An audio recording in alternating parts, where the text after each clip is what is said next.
Pandemi COVID-19 di Kabupaten Garut di awal tahun 2021 ini dalam keadaan yang memprihatinkan.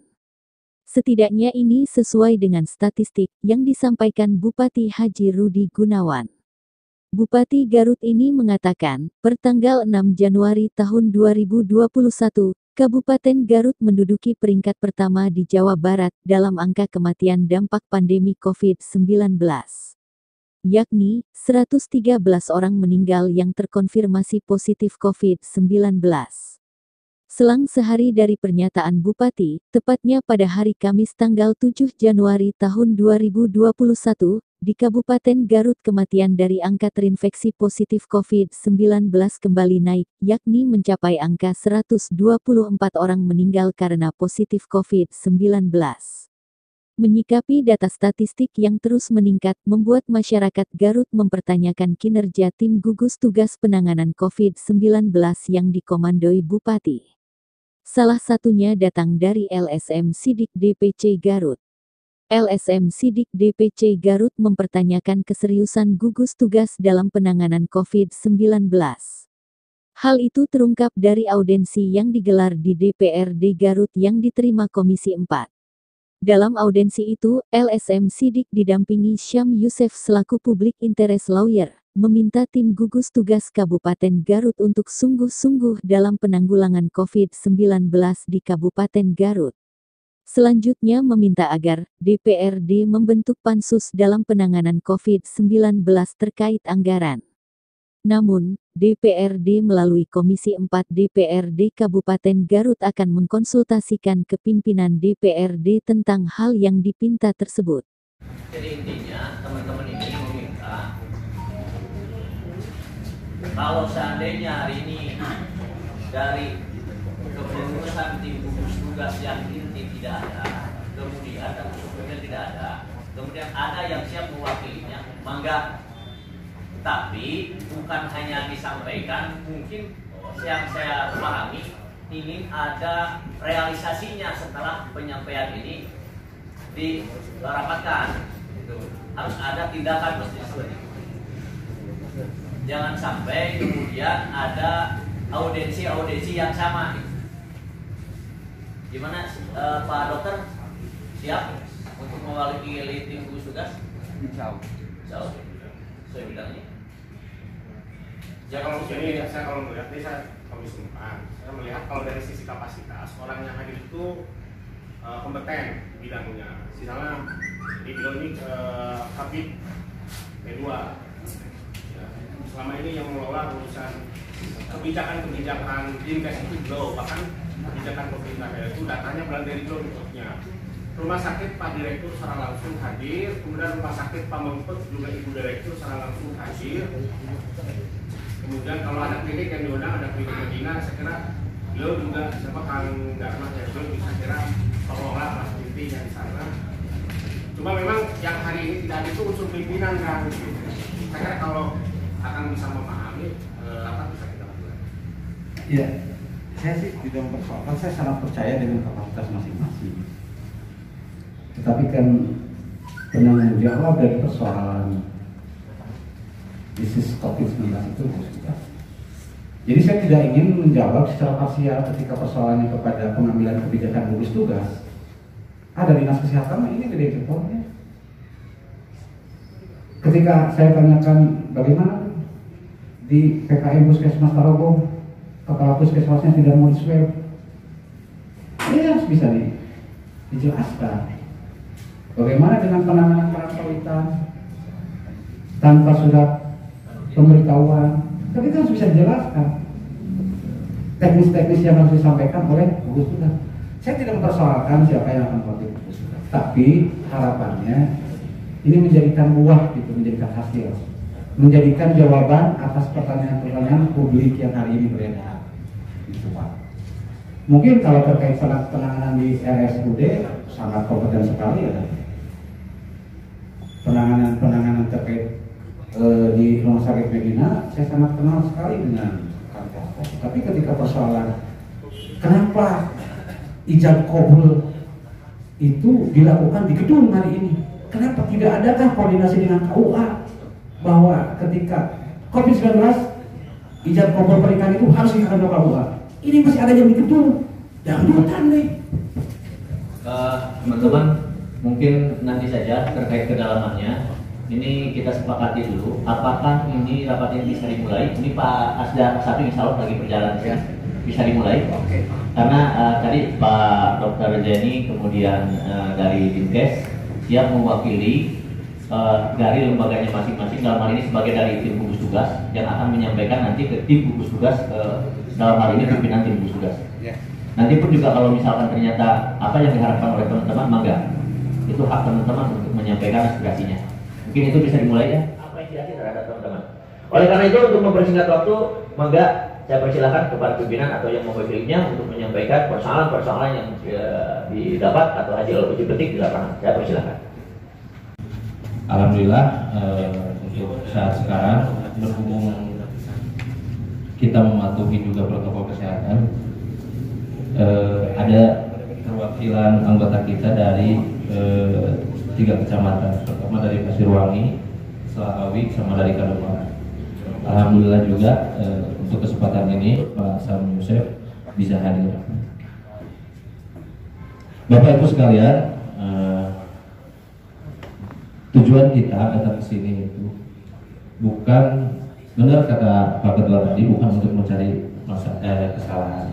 Sedikit pun kita tidak ada niatan untuk mencari siapa yang salah dan siapa yang benar. Intinya ada hati yang sangat menjerit, yang sangat mendalam ketika penanganan COVID-19 di Kabupaten Garut ini tidak bisa ditangani, malahan sekarang menjadi terbesar di Jawa Barat. Ada apa sebetulnya? Apakah salah penyusunan tim gugus tugas? Apakah salah dalam penanganannya? Nah, itu yang ingin kita pertanyakan sebetulnya. Makanya dari tim gugus tugas ini sebetulnya yang ingin saya yang sangat-sangat perlu dikomunikasikan gitu. Nah, selain dari itu, begitu anggaran yang begitu besar, dan saya tidak tahu anggarannya berapa. Sekarang ketika saya komunikasi dengan beberapa anggota dewan, mereka juga tidak tahu berapa ini anggaran yang untuk COVID-19 ini. Yang jelas besar aja. Nah, dengan anggaran yang begitu besar, tetapi apa hasilnya? Apakah perlu diganti di gugus tugas ini? Atau mau digimanakan? Ini persoalan ini serius. COVID-19 itu serius. Jangan dianggap main-main. Jangan dianggap untuk mengambil pundi-pundi rupiah dalam musibah. Nah itu saya sangat ngeri sekali. Hari ini saya datang ke sini ingin menanyakan dan mempertanyakan sekaligus mencari bagaimana caranya penanganan COVID-19 ini sangat serius. Berita kemarin viral menyatakan santri dorong-mendorong bermain, itu dalam posisi positif. Kan heran, ada apa ini? Itu yang ingin saya pertanyakan. Sejauh mana? Sanksi apa yang akan diberikan oleh tim gugus tugas kepada pihak rumah sakit yang tidak memenuhi standar untuk melakukan isolasi? Ada lagi kemarin, ada lagi yang positif kemarin yang baru keluar kota. Mereka menganggap di videonya itu main-main kelihatannya. yakni dari Dinas Disdukcapil. Mereka kelihatannya enjoy-enjoy aja gitu kan, di sela-sela ini pandemi yang sangat luar biasa. Makanya saya menganggap ini tidak ada keseriusan. Tim gugus tugas ini tidak ada keseriusan. Pertama, tim gugus tugas ini tidak ada keseriusan untuk menangani masalah COVID-19 ini. Nah, yang saya pertanyakan itu, di mana keseriusannya? Di mana keseriusan tim gugus tugas ini dalam menangani COVID-19 ini? Pertama itu. Kedua, sanksi apa yang diberikan kepada pihak rumah sakit yang ditunjuk untuk menangani isolasi ketika prosedur isolasinya itu dilanggar.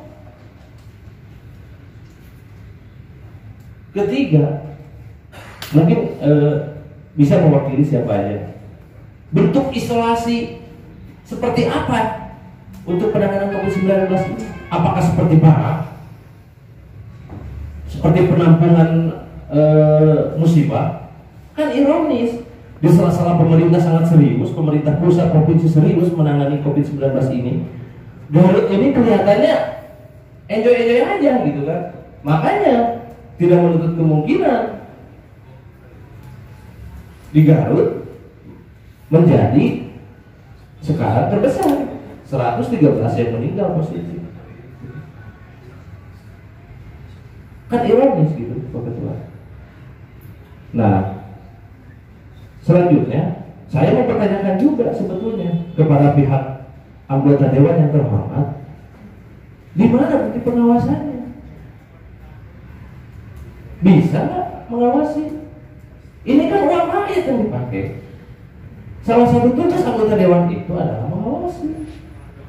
Anggaran-anggarannya itu kemana? Datanya itu gimana? Jangan sampai ada informasi ada yang positif, dinyatakan positif dari mana? Itu harus dicek dulu, benar nggak? Ada nggak di rumah sakit? Terus kan rumah sakit ini kan mempunyai kapasitas, ada kapasitas. Di rumah sakit ada ruang isolasi 100, tapi yang dinyatakan ada 200 contoh. Kan itu ironis. Maka saya menanyakan, apakah anggota dewan ini tidak tahu, tidak ingin tahu, atau gimana? Bismillahirrahmanirrahim. Assalamualaikum warahmatullahi wabarakatuh. Izin Pak Ketua, sebelumnya perkenalkan nama saya Pak Yusuf. Saya itu hari ini dalam masa hari ini mungkin memposisikan sebagai public interest lawyer. Jadi di dunia advokat itu ada sebuah sikap, itu pilihan advokat yang mengambil dalam advokasi hal-hal kepentingan publik. Salah satu contohnya Haris Azhar, dia advokat, dia public interest lawyer.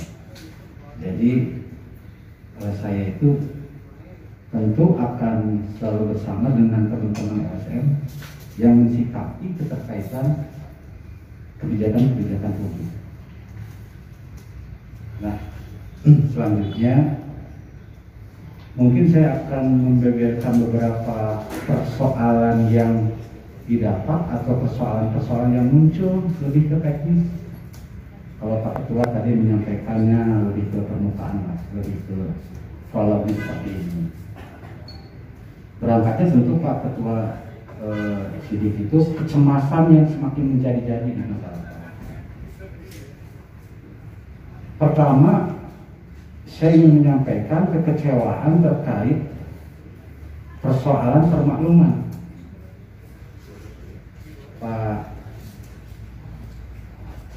Pak Ketua, persoalan penanganan COVID-19 ini yang dianggap oleh pemerintah ini dalam keadaan kedaruratan, tetapi hal-hal mengenai hal-hal lain yang menyertai proses-proses ini, DPRD sendiri terkesan tidak menomorsatukan penanganan persoalan ini.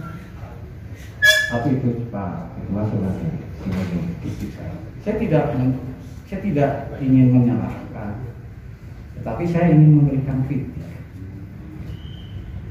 kritik hari ini yang ingin saya sampaikan, terutama khususnya ke Satuan Gugus Tugas COVID-19.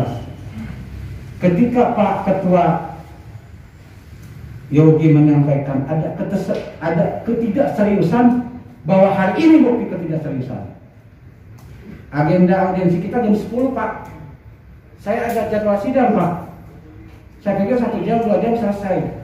Semua di sini pasti punya aktivitas yang lain. Tapi karena ketidakhadiran dan ketidakseriusan yang dibuktikan pada hari ini, kita jangan berbicara masalah yang lalu. Hari ini saja, di mana masyarakat Garut, di mana Kabupaten Garut merupakan tertinggi di Jawa Barat, audiensi terkait COVID juga, ini tidak aware. Saya sangat kecewa. Jangan kita berbicara yang sudah terjadi. Hari ini saja dibuktikan sekian banyak satuan gugus tugas. Yang hadir hari ini juga mungkin karena ditelepon. Saya tidak tahu bagaimana cara komunikasi satuan dengan satuan gugus tugas. Tapi kasihan juga yang datang hari ini karena harus mendadak, dia tidak mempersiapkan. Keseluruhan yang datang hari ini Pak Asisten. Selanjutnya, sebelum saya memaparkan, boleh nanti, karena kalau saya diakumulasikan Pak, 1A4 ini tidak masuk semua nih persoalan-persoalan yang butuh penjelasan. Ini sebelumnya pribadi saya dulu. Saya seminggu kemarin sakit Pak. Sakit nggak tahu dok.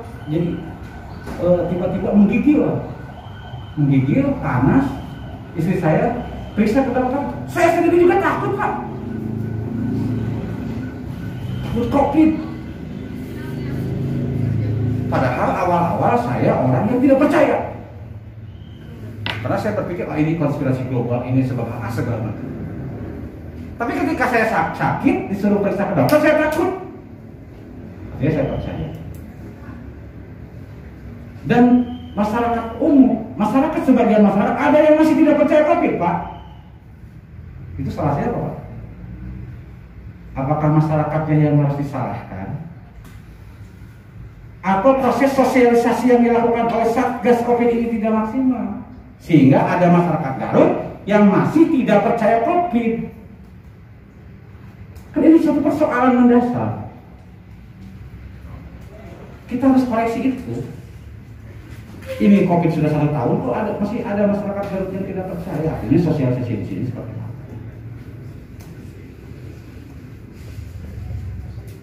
Banyak Pak beredar Pak di satu lah. Yang pertama ya Pak ya, diawali saya dapat, nanti mungkin mudah-mudahan teman-teman di sini ada yang sudah lihat YouTube ya. Ada anak-anak selfie dorong-dorong di salah satu rumah sakit. Berdasarkan keterangan di Medina, dorong-dorong itu Pak belangkar, wah sambil ketawa-ketawa, dorong-dorong.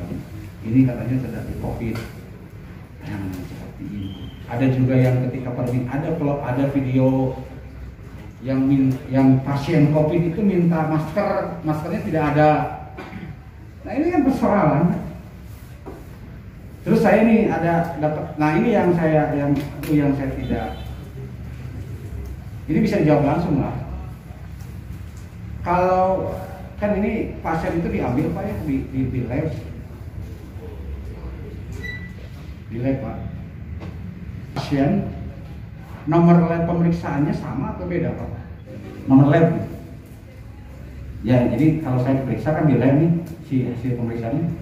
Nomor labnya selalu sama atau akan pasti beda tiap-tiap orang? Nomor labnya, nomor urut mungkin beda ya Pak ya? Pasti beda ya? Pasti beda, saya juga pikir. Saya pikir ini lebih ke, oh ya si A, saya darah saya di lab, nomor labnya sekian, mungkin gitu ya. Bapak ketika di lab, nomor labnya pasti beda-beda kan untuk mengidentifikasi. Ini saya nih, salah satu nih, yang boleh nanti sampaikan klarifikasi. Ada laporan hasil pemeriksaan COVID-19 dari Rumah Sakit Umum Daerah. Ada laporan hasil lab. Oh ini bisa jadi bukti ini hasil lab. Namanya sama, alamatnya beda. Nomor labnya sama. Nomor 42 tadi ujungnya. Hasilnya positif. Yang menjadi kecurigaannya di NIK. NIK ini sama Pak. NIK itu Pak 3205 lah. Kalau saya di luar kepala Pak. Saya orang Muara Sandi, Garut Kota. 320501 tanggal lahir, nomor urut 0002. Ini sama Pak. Padahal nama orangnya berbeda. Ada 2 orang yang berbeda. Coba.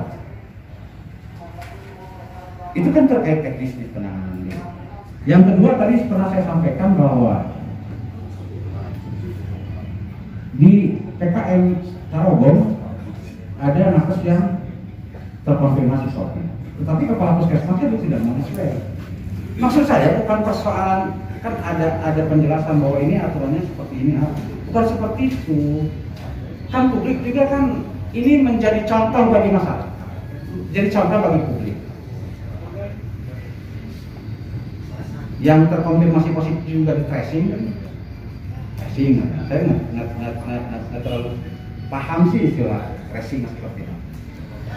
Ini tenaga kesehatan di salah satu instansi PKM yang sudah terkonfirmasi, tapi kepala kesehatan itu tidak. Saya baca ini di media. Tapi saya belum konfirmasi, tapi saya yakin lah media online ini tidak mungkin bohong. Itu Pak. Itu yang pertama. Yang kedua, yang selanjutnya Pak, yang ketiga, ini terkait sikap Satgas kepada perusahaan. Dulu kita merasa sebagai masyarakat itu khawatir Pak ketika Camsin masih berjalan. Sebelum ada terkonfirmasi 40 itu masyarakat khawatir. Wah, ini bisa jadi persoalan ke depan. Ternyata terbukti 40 positif. Dan kami melihat bahwa ada keraguan-keraguan sikap yang diambil oleh Satgas COVID ini. Untuk mendapat pertimbangan, saya tidak tahu pertimbangan. Ini yang harus dijelaskan kepada kita. Yang paling terakhir Pak, begini Pak, yang paling terakhir, tapi bukan yang terakhir, masih ada ternyata ada masukan WA titik pertanyaan. Jadi saya kasihan Pak sama Pak Bupati. Saya sangat kasihan. Beliau sangat mendukung lah. Bagaimana dia terus menghimbau kepada masyarakat untuk selalu menerapkan prokes. Prokes itu 3M mungkin ya. Kalau prokes 3M. Tapi saya juga sempat ketawa lihat video yang berdurasi itu. Pak Bupati ini menghimbau masyarakat untuk melaksanakan prokes 3M, tetapi yang di belakangnya berdempetan ketika menyampaikan informasi himbauan itu. Ini Pak, maksud saya bagaimana sih keseriusannya penanganan ini? Saya sebagai masyarakat juga kecewa. Garut menduduki posisi tertinggi di Jawa Barat hari ini. Dan kemarin pengalaman pribadi Pak, saya masuk salah satu pertokoan di Kabupaten Garut Pak, saya lupa masker Pak. Saya rumah di Tarogong, sudah keluar, saya rencana mau ke soalnya lah mau beli kepentingan rumah. Sudah di tengah jalan lupa masker, karena di rumah banyak, saya balik lagi Pak. Tapi pas masuk ke pusat perbelanjaan, ada yang nggak pakai masker. Apa genap Pak? Apakah ini merupakan memang masyarakatnya yang tidak peduli, atau ini merupakan bentuk kegagalan satuan tugas untuk mensosialisasikan 3M ini? Saya pikir cukuplah, jangan hari ini cukuplah, jangan sedikit menyalahkan masyarakat, sedikit menyalahkan masyarakat. Kita introspeksi ke dalam. Saya khawatir juga. Jadi saya juga terkesan penegakan Perda 47 juga terkesannya asal fardu kalaku sunnah kalampah. Ayah yang lagi razia yang pakai motor tidak, jelas apa? Ya cerita yang saya pikir apakah ini ada keseriusan atau hanya sebatas lip service lah, himbauan. Atau juga hari ini saya ingin mempertanyakan tadi yang tadi sempat di awal, ada nggak sih kerjasama dengan Kementerian Agama untuk menginformasikan ke KUA di Kabupaten Garut? Untuk sementara inilah kalau ijab kabul itu udahlah di KUA aja. Ini kan sampai hari ini juga saya menghadiri perkawinan yang ijab kabulnya di sebuah gedung, dihadiri banyak orang, himbauan prokes jangan lapor ke. Nah, ada petugas prokesnya juga di sana, petugas penegakan juga. Jadi satu kala asal sunnah kalam pakai apa?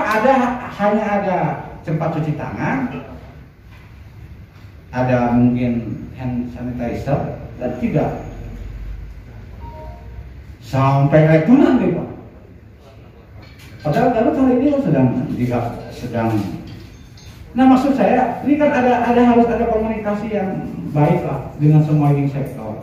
Jangan saja kita konteksnya hanya apa ya? Hanya lebih ke prosedural saja. Termasuk yang saya sarankan ke depan, Pak. Saya sarankan ke depan kepada Satgas Covid. Bekerja samalah dengan Kemenak. Karena kan membawahi KUA. Untuk sementara inilah ijab kabul itu cukup di KUA. Karena kan itu juga potensi. Nah, untuk sementara apa? Karena jangan terlalu banyak juga dari pihak kita. Nanti kita cair saja. Untuk sementara itu ya Pak pimpinan sidang, yang saya mungkin butuh penjelasan yang harus disampaikan entah itu oleh gugus tugas ataupun memang kalau ini persoalan seperti contohnya tadi hasil lab di RSU direktur rumah sakit yang menjelaskan saja siapa saja lah ya, tapi memang ini clear lah bahwa ini tidak ada main-main, bahwa ini serius. Ada yang dijemput kan tidak tahu keluarganya. Maksud saya kan kalau dijemput itu kasih tahulah keluarganya, oh nih keluarga ibu itu COVID, ini hasil labnya. Ada yang dijemput nggak tahu, dijemput jam 11 malam betul oleh ambulan. Tapi ketika hanya diwawancara, setelah menang siapa? Lupa nanti ke luas, nanti serat. Tetap nanti serat. Nah kan hal teknis itu Pak, yang harus maksud saya ke depan diperbaikilah. Jadi masyarakat juga jangan dibuat was-was juga, jangan ditakut-takuti juga, tapi bagaimana dibuat sadar. Jangan sampai masyarakat yang hari ini yang tidak percaya COVID digosok-gosok teang, jangan ke rumah sakit. Tidak terbayang bentuk penyadaran seperti apa yang harus disampaikan. Apakah pemerintah desa, kan di desa juga, dana desa juga, semuanya untuk COVID hari ini. Bagaimana memberikan kesadaran kepada masyarakat? Karena kegagalan masyarakat mematuhi 3M itu bukan saja kesalahan masyarakat sendiri. Saya lihat ada ketidakseriusan dan pelaksanaan Satgas Covid ini. Silakan. Terima kasih. Assalamualaikum warahmatullahi wabarakatuh. Sama lagi juga melakukan gugus tugas siapa aja yang bisa mewakili. Menjadi bahan pertanyaan juga dan menjadi rumor juga, dan ini harus diselesaikan. Yang pertama itu adalah berapa sih sebetulnya anggaran yang sudah habis sampai detik ini? Pertama. Yang kedua, berapa biaya per orang pasien yang positif? Gitu kan? Apakah dikeluarkan per hari atau dihitung secara global? Saya tidak tahu lah. Yang ingin saya tahu itu aja. Karena ada isu dari luar bahwasannya setelah positif terus pulang dia ada yang dikasih uang. Nah itu harus dikelirkan juga. Apakah benar seperti itu atau gimana? Saya kurang paham juga itu kan. Rumor-rumor seperti itu harus diselesaikan juga.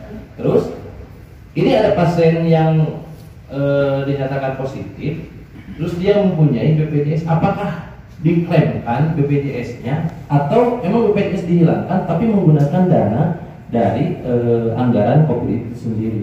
Seperti itu. Terima kasih Pak. Sering bertanya ya terkait dengan anggaran, karena kami juga sebagai tupoksinya sebagai pengawasan. Saya terus terang dari baru satu kali, ini udah berapa kali saya sampaikan kepada dinas semuanya pada gugus juga. waktu itu 2019 itu digunakan dana dari dana BTT baru digunakan 65 miliar. Kemudian untuk 2020 120 miliar. Kemudian untuk 2021 100 miliar waktu itu. Informasinya bahwa dana BTT ini untuk penanganan COVID ada 315 miliar kalau nggak salah. Nanti kalau memang salah nanti bisa dikelirkan juga.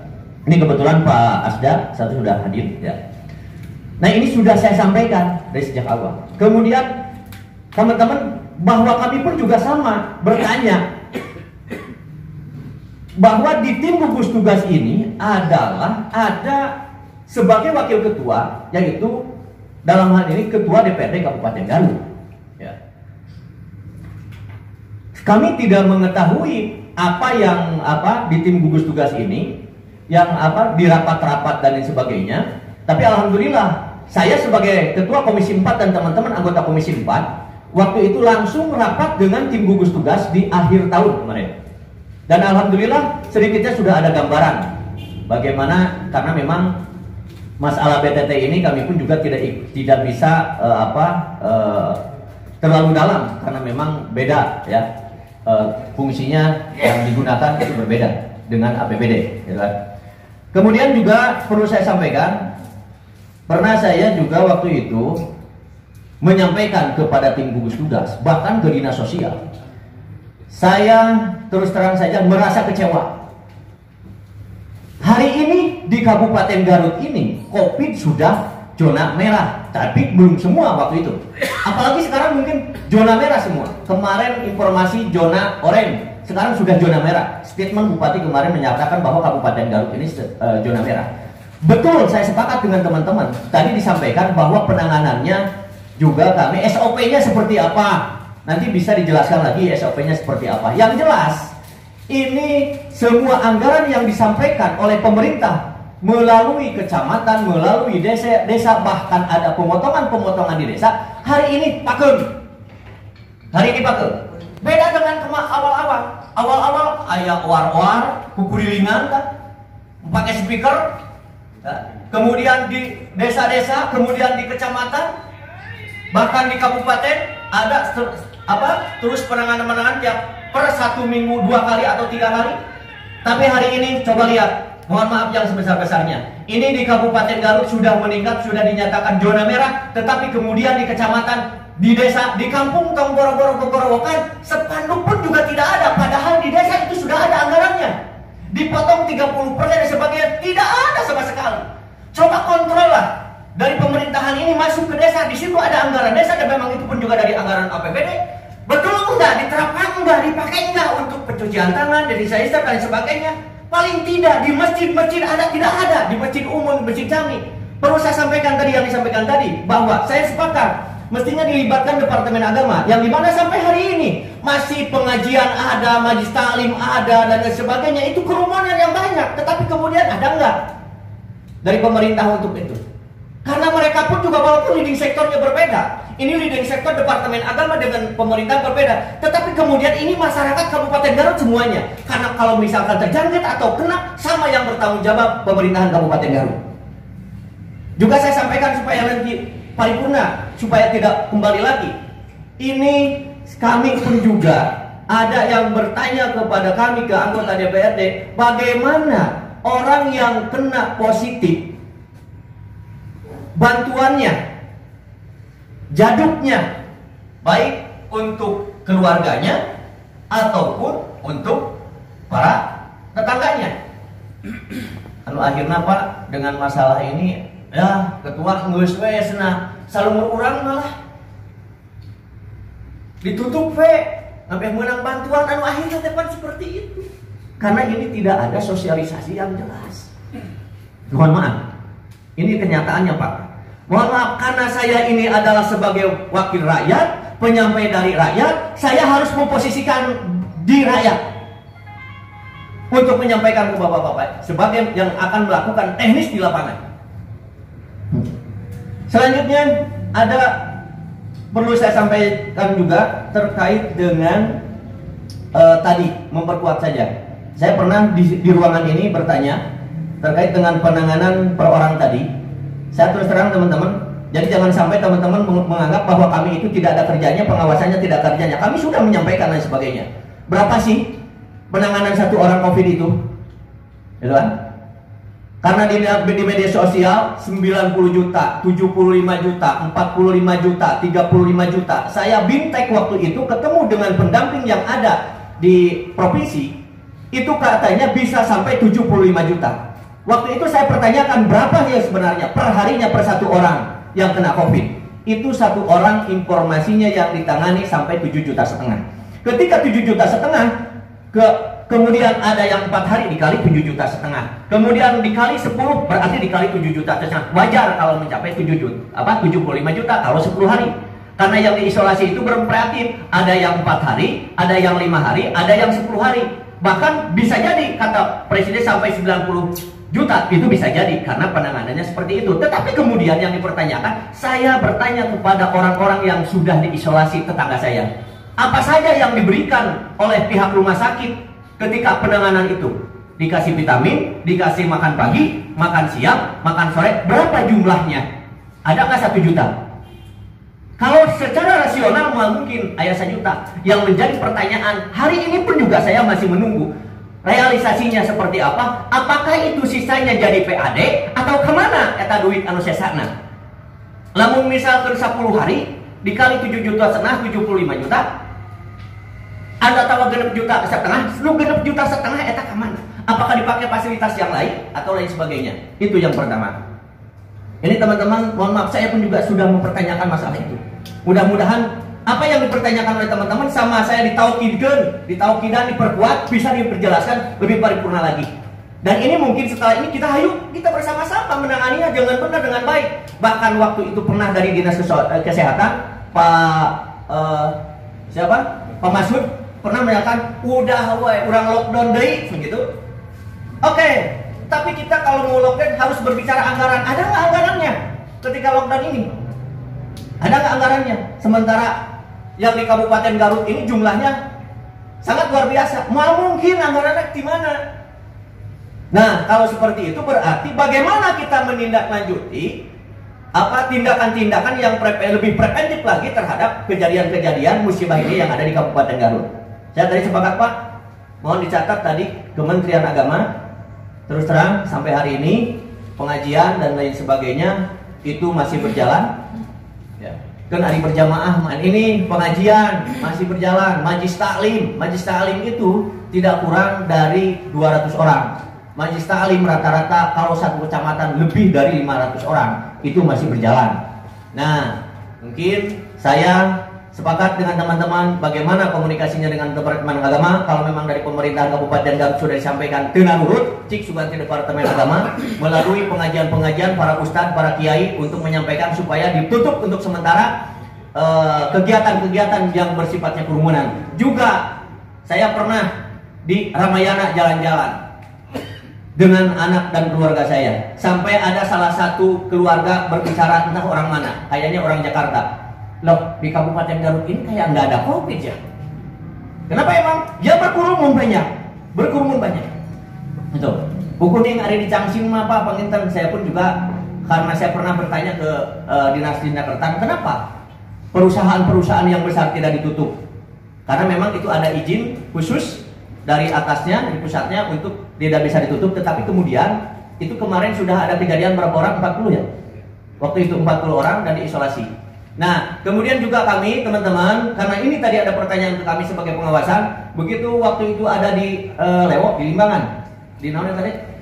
Di Limbangan ada kejadian satu pesantren yang dimana waktu itu di Nur Hayati ya, bukan Nur Hayati, Anissa Puin, ditaruhnya Anissa Puin. Saya langsung berangkat ke sana dan ketemu dengan perwakilannya, saya ngobrol, bahkan saya minta, saya pertanyakan berapa sih anggarannya mereka yang mengajukan ke pemerintahan, ya. Itu saya langsung kontrol, walaupun saya tidak bisa masuk ke dalam, saya di luar saja karena nggak mau masuk ke dalam yang COVID, di luar saja, mohon maaf. Ya, yang jelas mungkin kenapa saya datang ke sana, banyak hal yang memang butuh penyelesaian atau penataan yang lebih baik lagi. Ada informasi A, B, C, D, tetapi setelah datang ke sana ternyata beda salah persepsi. Gitu. Informasi dari masyarakat bahwa ini dari pagi belum dikasih makan, tetapi pada kenyataannya orangnya sampai jam 2, jam 4 belum dikasih makan. Ari pekte dongkap ke Anissa Kuina oke jam 1 nya wajar beneran karek dibeberes heula gitu kan, seperti itulah gitu. Nah itu mungkin teman-teman mohon maaf yang sebesar-besarnya, sesungguhnya kami pun juga sama lagi terus mengontrol dengan sebagai tupoksi kami anggota DPRD khususnya Komisi 4. Insya Allah kami akan komitmen dengan teman-teman akan selalu mengontrol terhadap kegiatan masalah COVID-19. Terima kasih, dan mungkin untuk selanjutnya saya persilakan untuk menjawab dari apa yang telah disampaikan oleh teman-teman tadi. Silakan. Ini kita bisa silaturahim dalam kerangka menginformasikan informasi terkait dengan apa yang dilakukan pemerintah dan bagaimana konstelasinya dengan kenyataan di lapangan yang hari ini mungkin rekan-rekan masih memandang bahwa pelaksanaan katakanlah penanganan COVID ini belum berhasil ya, tentu karena indikasinya mungkin masih sampai hari ini masih banyak orang yang positif dengan berbagai kluster yang sudah tidak terkecuali hari ini juga ada kluster rumah sakit. Hari ini ada kluster rumah sakit, kemudian juga kluster keluarga, market juga jelas sudah ada. Jadi hampir semua ini sekarang sudah masuk. Nah, kalau pemberangkatan kita dengan masih di posisi sifat impor, artinya kita datang ke sini karena ada membawa ke Indonesia. Hari ini sudah ada seolah antar aplikasi faktor 2 muncul dengan menggunakan faktor 2 dan seterusnya. Yang pertama barangkali saya ingin menginformasikan terkait dengan apa yang disampaikan oleh rekan-rekan bagaimana mekanisme penetapan struktur organisasi Satgas. Jadi Bapak Ibu sekalian, terkait dengan struktur Satgas, saya kira itu bukan kita mendirikan sendiri, tetapi ada itu dari atas terkait dengan penetapan struktur ini, Pak. Komponen besar ada, kemudian strukturnya dan struktur ada. Ini yang mungkin nanti saya sampaikan nanti terakhir ketika apa yang mendasari itu semua. Jadi gini Pak, terkait tentang COVID ini, hari ini kita regulasinya sangat ketat. Bahkan punten-punten Pak, masih juga menyangkut masalah anggaran. Sebut saja kemarin juga Mas anggota dewan sempat soalnya dimarginalkan oleh SCT karena mereka tidak dilibatkan dalam penetapan berapa sih besaran anggaran untuk pertanian itu juga muncul seperti itu. Memang ada Permendagri 33 yang mengisyaratkan persoalan tadi Pak. Ya mungkin di satu titik lemah kami meskipun seperti itu di dalam ayat penetapan regulasi penganggaran COVID, tetapi ideanya memang harus kami sampaikan ke Dewan. Ini pun insya Allah akan menjadi catatan kami di tahun 2021 Pak, seperti itu. Kemudian yang kedua terkait besaran Pak, saya mendapat informasi dari sebetulnya begini Pak, terkait dengan penetapan struktur ini. Ketika tadi disampaikan bahwa sebagian penetapan nggak ada ini juga mungkin disarankan, tetapi memang jujur Pak. Dari struktur yang ditetapkan berdasarkan peraturan dan normatif itu memang tidak secara eksklusif sebutkan komponen itu Pak. Ini sebenarnya. Tapi insya Allah mungkin ke depan, saya kira ini bukan sesuatu yang sifatnya kosi Pak. Bisa insya Allah kita verifikasi, kita revisi lagi, sehingga nanti ke depan kita masuk ke tahun 2021. Jadi apa yang diinginkan segmen-segmen tadi yang sampai ketua sebut saja pengajian sudah berbicara untuk mereka. Itu barangkali Pak terkait dengan yang pertama. Kemudian yang kedua terkait dengan besaran Pak, sampai hari ini berdasarkan informasi dari KAD Pak, itu kita sudah memanfaatkan di 173 miliar. 173 miliar itu ada terbagi dari dua hal. Yang pertama itu melihat usaha teknis pengelolaan. Jadi begini Pak. Kalau mungkin Bapak bertanya, kenapa kan ada dari pusat kurang lebih seperti itu Pak? Jadi betul Pak, memang dana itu asli untuk kepentingan yang ada di rumah sakit penanganan seperti misalkan untuk itu juga mereka bisa langsung klaimnya Pak, kemudian langsung ke pusat. Nah itu untuk rumah sakit yang sifatnya rumah sakit penanganan atau nah sementara kita ada lengkap Pak. Jadi satu ada rumah sakit penanganan, ada rumah sakit sangkar atau rumah sakit darurat. Nah darurat inilah yang kita biayai Pak. Sementara yang menjadi penanganan yang menangani rumah sakit penanganan, sebut saja mungkin Anissa Queen, sebut saja mungkin RSU, itu semua Pak pasien yang masuk ke situ itu dengan satu indikasi berdasarkan Permenkes R5 ya, ditetapkan bahwa penetapan rumah sakit penanganan itu hanya bagi mereka yang punya gejala Pak, yang punya gejala COVID ya, jadi artinya penetapan kelihatan punten misalnya yang penciuman, sesak nafas itu dominan untuk konteks penanganan COVID Pak. Sehingga kami teman-teman seperti itu kan kita masukkan ke rumah sakit penanganan. Yang hari ini ada swastanya barangkali mulai Indonesia Queen, kemudian Nur Hayati, termasuk RSUD, kemudian juga RSU Buntu. Itu semua adalah menangani persoalan COVID Pak. Nah sementara di luar itu untuk positif Pak. kita konsentrasikan di beberapa titik penanganan. Karena versi pertama itu disahkan semua yang kena COVID harus masuk penanganan, harus masuk di isolasi mandiri oleh pemerintah seperti itu. Sehingga kita catat itu menjadi bumerang bagi kita, sehingga semua kita lakukan. Bahkan saking ketiadaan tempat, kita juga melakukan beberapa treatment terhadap kelas yang ada, Pak. Sebut saja misalkan kita juga memanfaatkan gedung KPK, istana yang kita pakai, kemudian juga Rusunawa yang terakhir. Nah itu juga kita pakai karena kan posisi kita sangat outbreak itu di posisi bulan September kita 120 yang satu sama. Sementara di awal keberangkatan satu aja kita sudah gemuk. Ketika di awal keberangkatan bulan Maret satu orang saja kena COVID, Pak, kita sampai semua kekuatan dan itu digerakkan di sana. Dan untuk sudah kita lakukan seperti itu.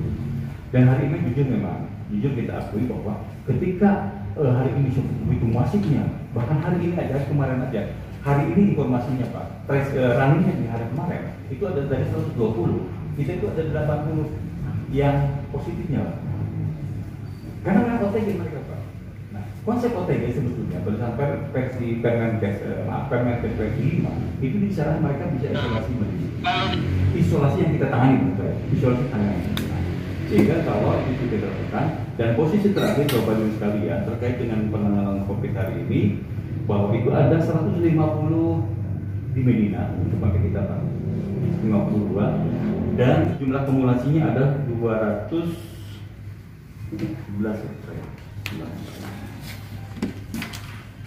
Di Medina itu di Rusun itu ada 80 Pak, sementara di Medina itu ada 152. Berarti sekarang kita menangani posisi 232 untuk yang masalah ini. Belum nanti besok kita kami. Saya menyambung saja barangkali Pak, yang dari Bapak bahwa menyatakan humas jada manusiawi jenah penjemputan orang tidak pernah diketahui. Padahal jujur Pak, kita sudah memulai itu Pak. Pertama, semuanya kita lakukan. Kita kerap kali juga tidak menggunakan sedapat mungkin kita tidak menggunakan ambulan Pak. Kita juga menyewa mobil Avanza 2. Itu kenapa kita lakukan? Karena untuk menjawab tadi Pak, di awal keberangkatan tidak boleh harus manusiawi lah, nggak boleh seperti duduk ke mas psikologis sejak itu kemudian dijemput ke ambulan sehingga makin menurut Pak. Itu sebetulnya kita lakukan ini seperti itu. Dalam konteks penjemputan itu sekali lagi bukan apologi, tapi kami koordinasi dengan camat dan juga Pak dengan unsur terdekat kepala desa. Ini yang saya tangani langsung Pak Punten Pak. Sebetulnya tidak perlu kita, tetapi karena saya tanggung jawab Pak. Seperti misalkan ketika penjemputan di Subagani Pak, kita informasi ke rumahnya dulu Pak, rumahnya lagi bahkan pun Pak saya sampaikan Pak, saya adalah korban COVID. Ketika saya ada ANSI pada Pak Camat itu langsung ke saya sendiri, dia agak kurang berani ya Pak, izin Pak, kapan mau kita, saya sebagai masyarakat biasa dan juga sebagai aparatur, saya bertanggung jawab memberikan edukasi Pak. Sehingga saya sampaikan ke Pak Asep sendiri pun, Pak Asep saya akan masuk ke rumah sakit sebagai bentuk bahwa saya betul-betul mengikuti apa yang menjadi proses yang ada gitu kan seperti itu Pak. Sehingga saya masuk ke rumah sakit tangani. Nah, bab lain terkait dengan berapa besaran itu sebagaimana disampaikan oleh Pak Ketua, nanti saya kira mungkin Dr. Daini akan menyampaikan hal tadi Pak. Kemudian yang berikut terkait dengan yang Bapak sampaikan Pak terkait dengan besar anggaran hidup ada, kemudian biaya per orang per positif nanti digambar oleh Pak Jaini, Dr. Jaini. Kemudian apakah setelah pulang diberi uang Pak? Jujur Pak, saya sendiri ketika saya sudah keluar Pak, teman sendiri aja mengatakan daya cashback beneran gampang. Demi Allah Pak, nggak ada sama sekali, nggak ada seperti itu. Bahkan jadul pun Pak Ketua, saya juga sering ditanya oleh teman-teman, Pak itu sudah keluar, apakah tidak ada termasuk ada kematian? Nggak ada Pak, dalam konteks PPKP kita tidak mengisyaratkan bahwa yang bersangkutan itu akan diberi ketika meninggal itu ada santunan tidak ada. Kita hanya memberikan ketika yang bersangkutan memang terkategori positif. Terkategori positif. Itu yang kita lakukan. Itu pun jumlah sekarang berkurang karena posisi keuangan kita repot hari ini. Artinya kalau kemarin kita di posisi 14 Pak, 14 hari Pak. Nah hari ini sesuai dengan apa yang disampaikan oleh regulasi yang ada Permenkes 5 bahwa penetapan mereka itu berangkat dari swab Pak. Artinya begini, perhitungan itu hanya 10 hari Pak. Ada ya? 10 hari Pak, jadi isolasi mandiri 10 hari Pak, 10 hari dari proses dia swab. Biasanya begini Pak, mohon maaf, kenapa ini juga agak lama hasil keluar swab? Karena memang di rumah sakit banyak Pak, terlalu banyak juga yang masuk. yang kita tracing. Di awal keberangkatan kebetulan ini epidemiolognya, dia melakukan tracing dan tracking. Satu orang kasus kena, itu yang tracing ada yang 125. Jadi biasa dibayangkan Pak, satu kasus 125 orang, sehingga sampel itu masuk ke rumah sakit itu ya seperti itu Pak, orang sekian. Sehingga satu kali running itu berapa? 80 berapa? 96 satu kali running Pak. Kita pun 24 jam Pak kita lakukan Pak. Jadi 96 kali 3 lah Pak. Sekian Pak. Sehingga begitu ini data satu kasus datang, kasus yang datang, sehingga kumulasi swab yang harus kita lakukan sampel yang kita running itu sangat tidak sesuai dengan alat yang ada. Alhamdulillah hari ini kita punya alat 3 Pak ya. Satu punya rumah sakit Pak. 2 bantuan dari BNPB. Baru kemarin tanggal hari Rabu kemarin lah saya kira itu datang dari BNPB yang terakhir, PCR yang terakhir. PCR itu adalah alat penguji swab Pak. Sampel itu dilakukan. Kemudian satu juga punya di Dankesya, saya kira itu punya satu. Jadi kita posisi 3 Pak yang kita lakukan. Nah 2 di rumah sakit, 1 belum bisa running Pak, belum bisa operasi karena baru datang kemarin. Sedang penataan sehingga masih bisa jalan. Insya Allah ketika masih di jalan kita semua akan minimal akan mengurangi durasi lamanya keluarnya hasil karena ini konotasinya berapa. Bisa dibayangkan ketika seseorang positif dia masih berinteraksi Pak karena sulit Pak kita melakukan. Saya sudah minta bantuan juga para camat. Pak Camat, kemudian kepala desa, kemudian satgas kelurahan, satgas RW Pak, RW dan RW. Tolong awasi yang bersama jangan lupa. Kita dilematis posisi. Ketika dia menyerahkan aku kami kurang lebih seperti itu. Kami juga harus interaksi dengan yang kurang lebih seperti itu. Kesalahan kami adalah ketika kami tidak bisa serta-merta begitu masuk swab harus keluar. Tapi karena alat seperti ini juga kita ingat Pak. Sehingga ada 4 dan 5 hari, bahkan mungkin terakhir sampai 5 hari lah. Kita melakukan hasil swab itu bisa kita paling lama 5 hari. 5 hari Bapak sekalian. Nah, jadi ketika dia isolasi mandiri Pak, jelas isolasi yang kita tangani berarti dia masuk dihitungnya adalah mulai dia swab. Kalau di swab tanggal 1, kemudian hasil tanggal 5, maka space untuk penanganan mereka tinggal 5 hari lagi. 5 hari inilah yang kita tangani. Selepas itu dia ideal di rumah untuk diam diri selama 4 hari Pak, untuk menghilangkan isolasi mandirinya Pak di rumah. Jadi kumulasi tetap 14 bagaimana siklus dari masa inkubasi COVID Pak, seperti itu. Jadi itu barangkali Bapak sekalian terkait dengan tadi. Nah kemudian mengenai penegakan Pak, jujur Pak memang kami akui Pak. Hari ini mungkin punten Pak. Di awal keberangkatan PSBB format awal itu semua kita lakukan secara masif Pak. Semua masih bergerak, itu juga melibatkan TNI Polri masuk di situ. Nah hari ini sebetulnya karena dengan sifatnya yang korupsi, akhirnya kita juga teman-teman di kelurahan, di kecamatan, di kelurahan, kemudian di RT RW juga memang kurang masif dan berjalan seperti itu. Tapi upaya-upaya ini sudah lakukan. Pertama dengan uniform yang kita fasilitasi pada mereka sehingga mereka akan siap terus. Karena dana itu tidak mungkin sampai juga dalam konteks penanganan. Jujur Bapak sekalian bahwa kami Satgas tidak menggunakan satu tidak ada honor. Kami tidak sepakat tidak ada honor karena itu tidak mendidik seperti itu. Nah, kemudian menyangkut masalah sekali lagi saya mohon maaf Pak terkait dengan hari ini memang seperti itu. Pak jujur Pak kami akui terkait dengan penanganan sekarang tidak masih sebagaimana pemerataan. Tapi insya Allah Pak melalui pendekatan operasi justisi itu kami lakukan memang sifatnya parsial. Dan mungkin hari ini mudah-mudahan dari mulai 2021 pun sebetulnya kita agak mengalami juga kesulitan terkait dengan PDT yang ada di posisi kita hanya 70 yang kita manfaatkan. Nah, sementara yang lain itu masih dalam bentuk program Pak. Nah hari ini yang paling berat adalah ketika masuk pada vaksin, penetapan vaksin. Ini juga agak sulit Pak karena baik image di masyarakat juga mungkin ada apa di pasien kata posisi seperti apa. Hasil analisis di lapangan bahwa hari ini yang bersedia dilakukan vaksinasi itu hari ini kalau kami berikan media kita lihat bahwa itu hanya masyarakat itu hanya 20%. Ini saya kira mudah-mudahan tidak seperti itu sehingga kami insya Allah akan melakukan bentuk-bentuk program pada mereka, edukasi pada mereka sehingga ketika vaksin ini kita lakukan mudah-mudahan semua bisa siap. Ini mesti diawali dengan pertama adalah fase pertama dan pasti teman-teman di nakes Pak, tenaga kesehatan diwajibkan dia vaksin Pak sebagai bentuk recovery terhadap dirinya. Nah setelah itu masuk ke segmen TNI Polri Pak. TNI Polri diwajibkan karena dia bersentuhan dengan masyarakat.